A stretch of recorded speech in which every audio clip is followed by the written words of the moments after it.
Assalamualaikum, hello everyone, apa kabar? Selamat datang di channel Vita Masli, nama aku Vita. Di episode kali ini aku pengen sharing review MacBook Air M1 yang udah aku pakai sekitar 4 bulanan belakangan ini ya. For all of you who didn't know, I bought this MacBook Air M1 on January 2021.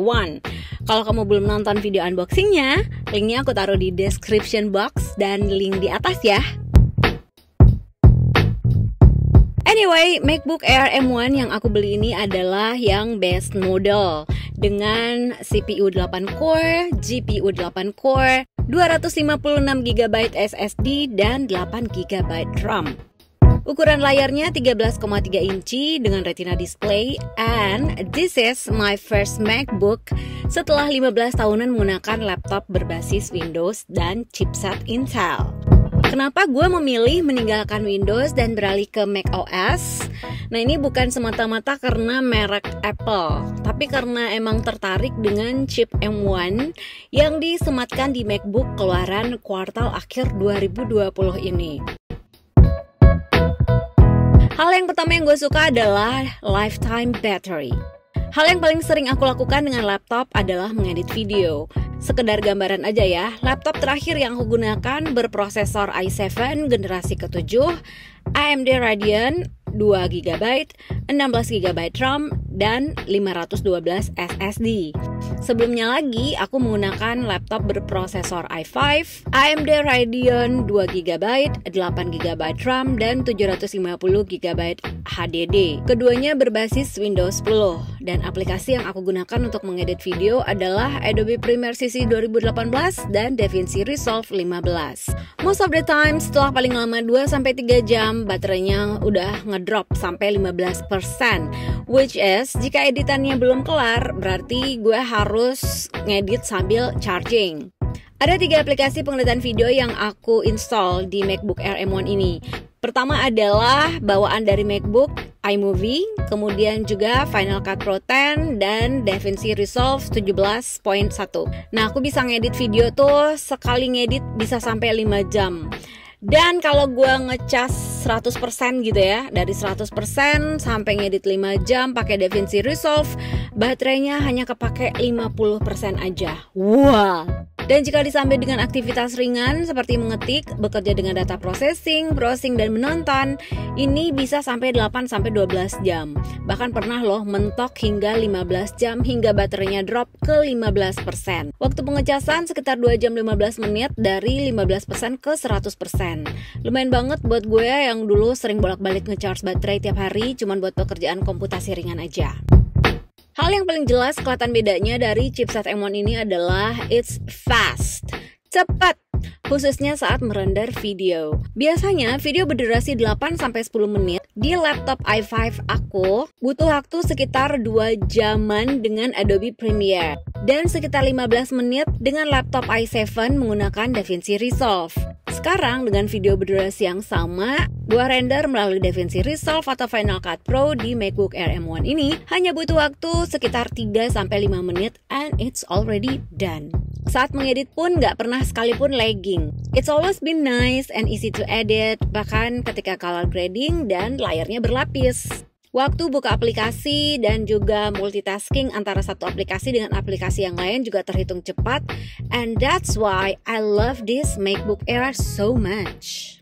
Display. MacBook Air M1 ini dilengkapi dengan Retina display 2560x1600 pixel, kecerahan 400 nit dengan teknologi True Tone. Dengan ini gue puas banget saat nonton, apalagi nontonnya Apple TV.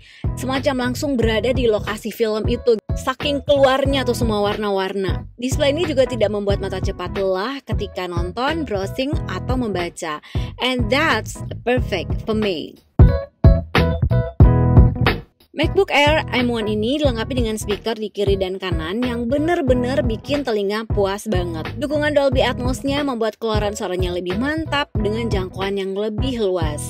Kalau kamu putar video atau mungkin lagu yang asalnya tuh dari konser, musik, Wah, udah serasa seperti nonton konser musik beneran. MacBook ini juga dilengkapi dengan deretan 3 mikrofon dengan pembentukan sinyal directional. Sejak pakai MacBook, aku selalu merekam suara menggunakan mikrofon built-in-nya. Entah gimana ya, meskipun suara di sekeliling agak bising, mikrofon di MacBook ini sepertinya hanya menangkap suara gue aja dan bukan sekeliling gue. Hasilnya bisa kamu dengerin di video-video sebelumnya dan video yang kamu tonton saat ini. Gimana menurut kamu? Oke, kamu nggak butuh mengedit video. Kamu hanya menggunakan laptop untuk word processing, data processing, buat presentasi, dan hal-hal lain yang banyak melibatkan keyboard. No worries. You will love this MacBook M1 Magic Keyboard. Berbeda dari laptop-laptop kebanyakan, bahkan MacBook edisi sebelumnya, Magic Keyboard di MacBook M1 ini bener-bener seakan membuat jari gua menari. Apa sih? It runs really smooth and well on my fingertips. And I just love the sound when I type. Oh ya, keyboardnya juga dilengkapi dengan sensor Touch ID dan sensor cahaya sekitar. Bisa nyala dan menyesuaikan dengan tingkat terang gelapnya ruangan. Salah satu hal yang bikin gue juga jatuh cinta dengan MacBook aku ini adalah trackpadnya. It's super fast, responsive, sensitif, terus mampu mendeteksi gerakan multitouch. Gue bisa geser kiri, kanan, atas, bawah dengan 2, 3, sampai 5 jari. Sepanjang gue pakai laptop, baru kali ini gue nggak pakai mouse sama sekali dan gue suka. Seriously, I don't need to use any mouse for this MacBook M1. Seperti namanya, series MacBook Air ini memang dibuat setipis dan seringan mungkin, sehingga mudah dibawa kemana-mana. Lebar 30,41 cm, tebalnya 21,24 cm, dan beratnya hanya 1,29 kg. Tidak seringan iPad, tapi setidaknya dengan kekuatan yang lebih besar, MacBook Air M1 ini tidak seberat laptop gue yang dulu. MacBook Air M1 ini tidak dilengkapi kipas, jadinya nggak berisik. Buat gue yang udah amat sangat terbiasa mendengarkan bunyi kipas di laptop-laptop sebelumnya, apalagi kalau ngedit video atau merender video, wah, gue sendiri nih merasa aneh di awal-awal pemakaian. Rasanya tenang banget gitu loh mengedit video, nggak ada bunyi rangrung-rangrung lagi, apalagi pas mengerjakan color grading atau merender video. Alhamdulillah banget deh, tenang. Kameranya memang tidak sekinclong yang aku duga ya, tapi dengan prosesor sinyal gambar yang canggih, panggilan video jadi lebih jelas dan lebih tajam. It's perfect for FaceTiming atau Zoom online. Selain nggak berisik, MacBook Air M1 ini juga nggak terasa panas, meski dipergunakan berjam-jam, khususnya di bagian palm rest. Bodi aluminiumnya bahkan terasa amat sangat dingin ketika kamu mempergunakannya di ruangan ber-AC. Tapi jika dipergunakan untuk mengedit video dalam waktu yang agak lama, atau saat merender video, MacBook ini akan terasa sedikit lebih hangat, apalagi jika kamu mengedit di ruangan non-AC. Meski terasa lebih hangat, tapi nggak sepanas itu juga sih. Heating issue ini nggak bakal kamu rasakan untuk pekerjaan komputasi ringan seperti mengetik, browsing, mendengarkan podcast, atau menonton. It's all good. Saran aku, kalau memang kamu tuh sering banget ngedit video atau ngedit gambar, mending ambil MacBook Pro M1 aja. Lebih aman juga sih untuk bagian internal laptop kamu. Big Sur membuat tampilan MacBook jadi lebih enak dilihat dan mudah untuk digunakan. Aplikasi browsing internet bawaan MacBook, Safari, ini jadinya lebih enteng dan lebih menyenangkan untuk digunakan.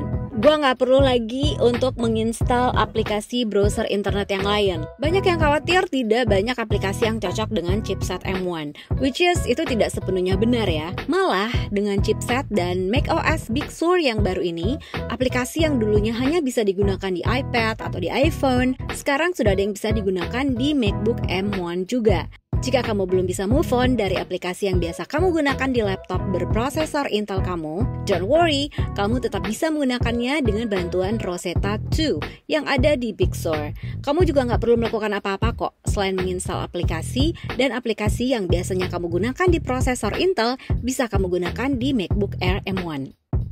So, do I love this MacBook Air M1? Oh yes, tentu saja. It's worth the price. Dengan harga 16,999 juta di Apple Indonesia, ini masih lebih worth to buy kok. Apalagi buat kamu yang sering menggunakan laptop di mana-mana. Desainnya juga udah cantik banget dan yang jelas sih it's look so premium. Pokoknya nggak rugi ngeluarin duit 17 juta gitu ya. Ada penampilan, ada kualitas, ada kemampuan juga. Jadi rasanya emang nggak rugi sih kalau gue. Kalau kamu gimana? Jadi lebih pengen gak nih punya MacBook Air M1 atau MacBook Pro M1? Komentar di bawah ya. That's it for now. Like, share, and comment to this video and subscribe dong supaya aku bisa lebih semangat update videonya. Thanks so much for watching. Saya Vita Masli. I'll see you on my next video. Bye.